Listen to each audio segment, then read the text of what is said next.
Thank you so much for taking the time to watch this video. As we study the parables, Jesus talks about so many things that are very practical to us and our lives. In Luke chapter 14, Jesus talks about making strategic decisions. I don't know if you've ever shopped for a car, but if you have ever gone to the car lot, I know for a fact that the first question they probably asked you was either, what kind of vehicle are you looking for, or what is your price range? Both of those you have to have some idea about when you go to the car lot. But especially that second question that they might have asked you, what's your price range?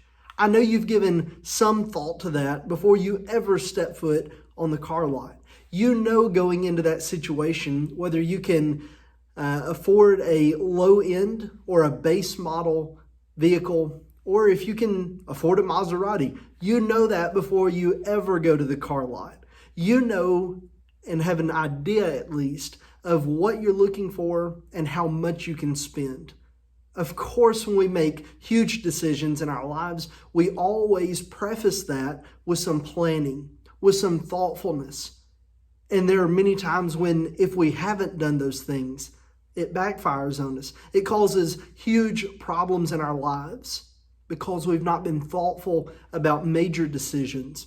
And Jesus talks about this in the context of following Him, making a thoughtful choice. I'm going to follow Jesus because I have counted the cost.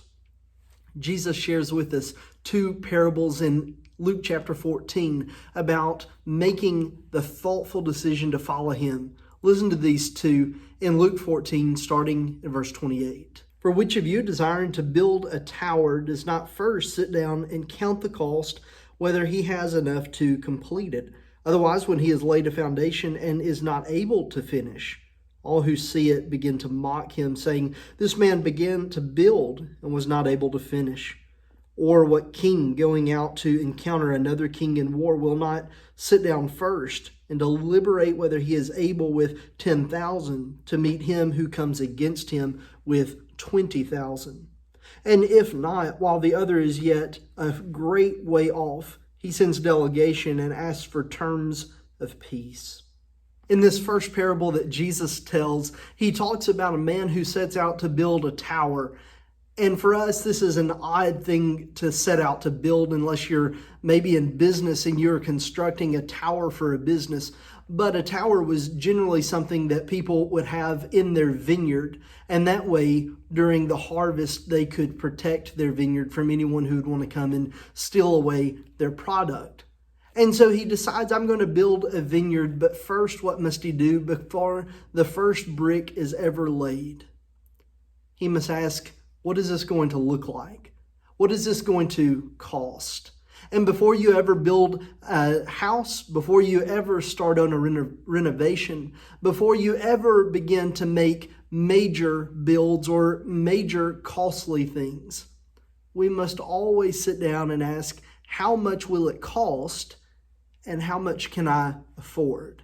Many times when we decide to build something, to renovate something, to put together a project, in making out a cost list and a price list and deciding this is how much it's going to cost me, many times we have to step back from our plan and we say, I would love that. I want to do this. I'd like this to be a part of my plans for the future, but as it is, I simply can't afford it. And that is a better place to be than doing the unwise thing of starting a project, of laying the foundation of this tower, or beginning a renovation in your home, or whatever the project is, and in the middle of it realize, I can't continue to go forward. I have spent all my savings. I have way overextended myself. And I just have to leave things as they are. Jesus says that for people who do that, then those around who see this bare foundation that has been built, they are going to begin to mock the man because he wasn't thoughtful about the cost. The second parable that Jesus gives here is about a king who is going to go to war. And he notices that his enemy has 20,000 soldiers and he only has 10,000. The question then is, do I have the resources? Are my men well trained enough to fight twofold an army? Do I have the ability to carry out against this other nation or other people? And if not, he says, while he's still a great way off, this man needs to make a decision that I'm going to ask for a peace treaty. I'm going to work things out in a way that we don't go to battle, we don't go to war, because I have thoughtfully made considerations, and I realize that we as a nation can't be put in that situation, because it would be utterly reckless for us to go into war against a foe that we can't overcome. Ultimately, here Jesus teaches us not to make rash decisions, not to just decide, I've got a wild hair to go out into my vineyard and build a tower, or I'm just going to go to war and everything will play out. In neither of those cases, and in countless other experiences that you and I have had in our lives, we understand that we can't make rash decisions, quick, thoughtless decisions, especially when things matter, especially when it has to do with our financial future. We don't want to be reckless, especially if it has to do with life or death and war and peace. We don't want to be careless. And so Jesus says, give very much thought. Make precise, calculated decisions about what you should do in situations when things matter. But ultimately here, he is not giving us financial advice. He is not giving advice to world leaders when it comes to war and peace. Instead, what we find in the context of these two parables, if we back up to verse 25, Jesus is talking about something more long-lasting than war and peace and finances. He is talking about our eternal souls based on whether or not we will follow him. Let's read these verses together.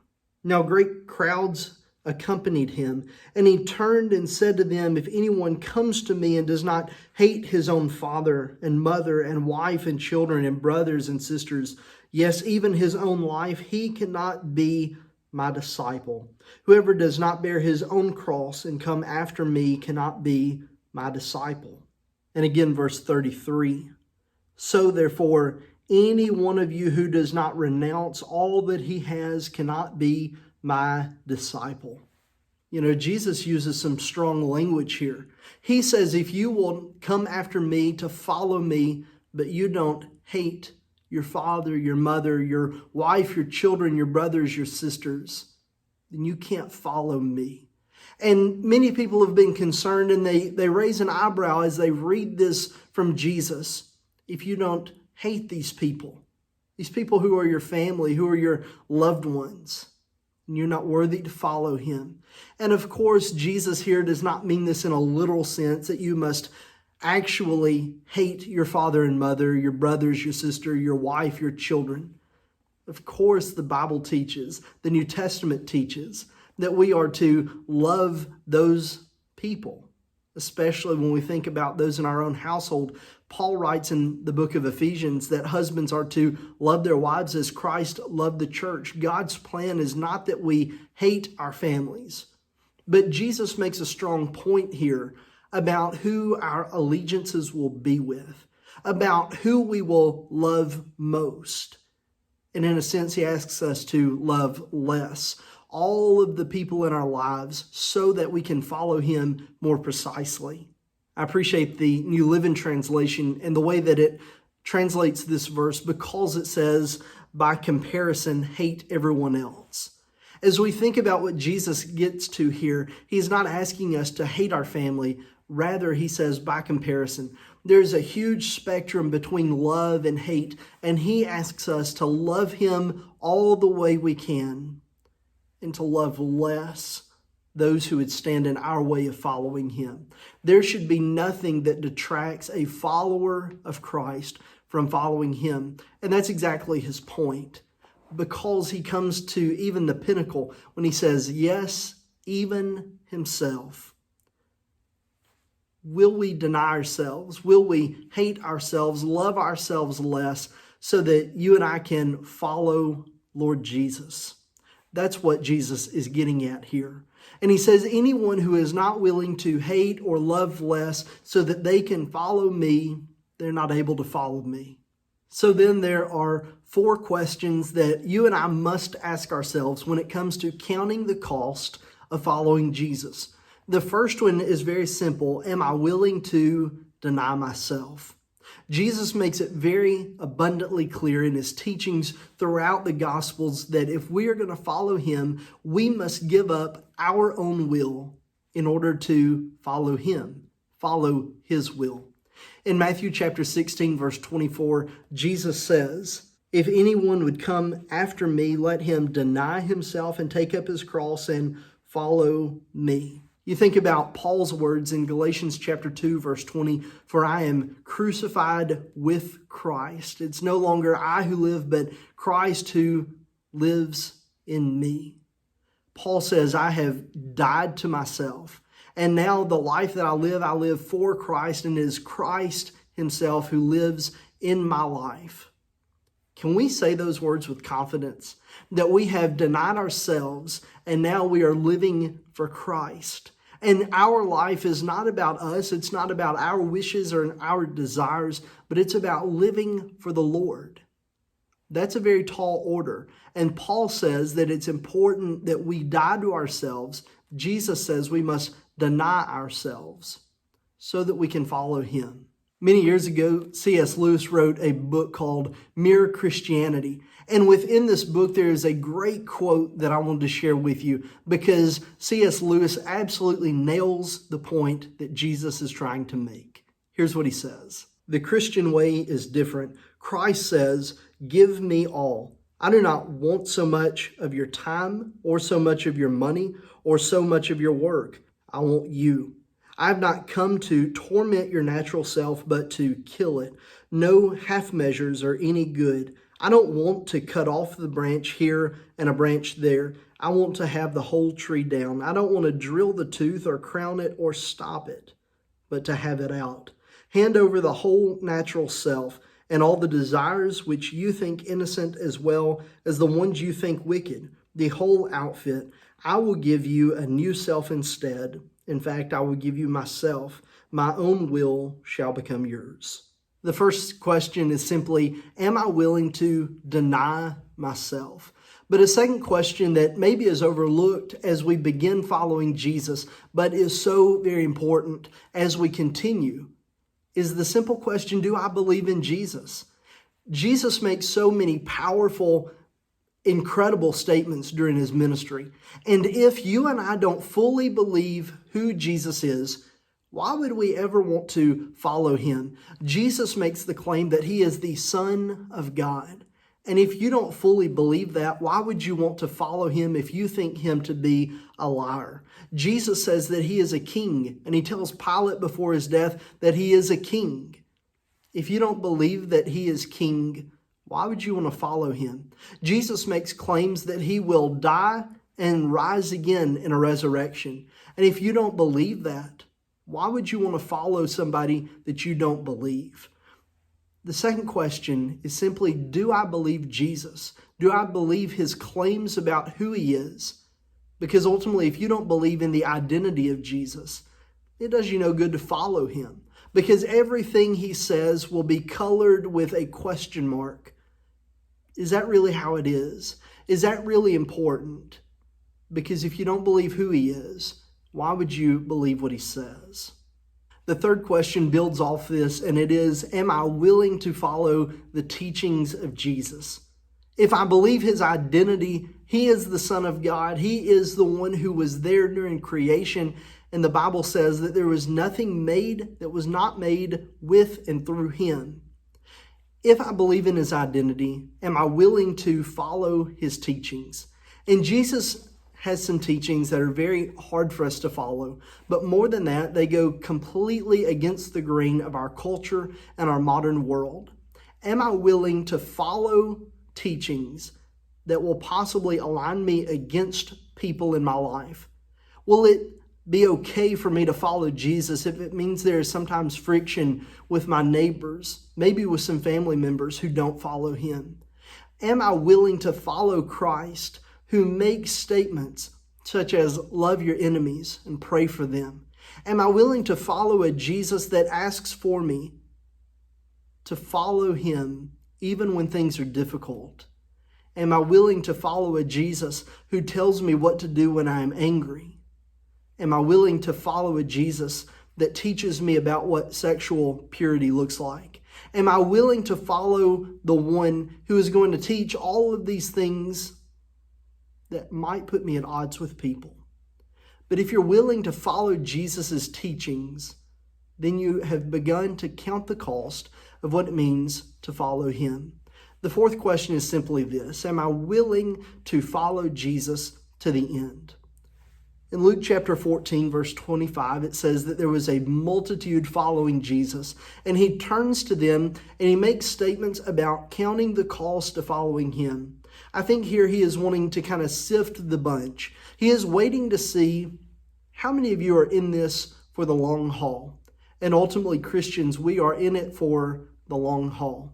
It is possible for us to follow Jesus and fall away from him, but also it's possible for us to come back to a relationship of following Christ again. As we look into our own lives, are we willing to follow Jesus to the very end of our life? Unfortunately, the Christian race is not a sprint. Rather, it's a marathon. And from the moment I begin to follow Jesus throughout the entire portion of my life that's left, I'm expected to obediently follow him. And even when I fall off course, to regain my course and follow him again. Are you willing to follow Jesus? Are you willing to follow him when it's not easy, when it's tough, when it's difficult? I appreciate this quote from Neil Lightfoot as we close. He says, "There is no challenge that compares to the Christian life and no thrill that exceeds the thrill of the Christian way. But dying with him and taking up his cross is not easy. We must forsake all, and most of all, we must forsake ourselves." Even when it's not easy, am I willing to forsake all to follow Jesus? As he points out, are we willing to, more than that, forsake our own selves? To say no to me, but to say yes to Jesus. To say not now or not never to me. And to say yes, Lord, to him. The decision before us is, will we follow Christ or will we choose not to? Both roads have consequences, and there is no reward greater than the reward we find through following faithfully the Lord. Thank you so much for watching this video as we think about the cost of following Jesus. I hope that this has reminded you of some things that are important as we live our lives for the Lord. I hope it has caused you to question the cost that you're paying. But whatever you find, I hope that God blesses you as you strive to live more faithfully for him. Until next time, God bless.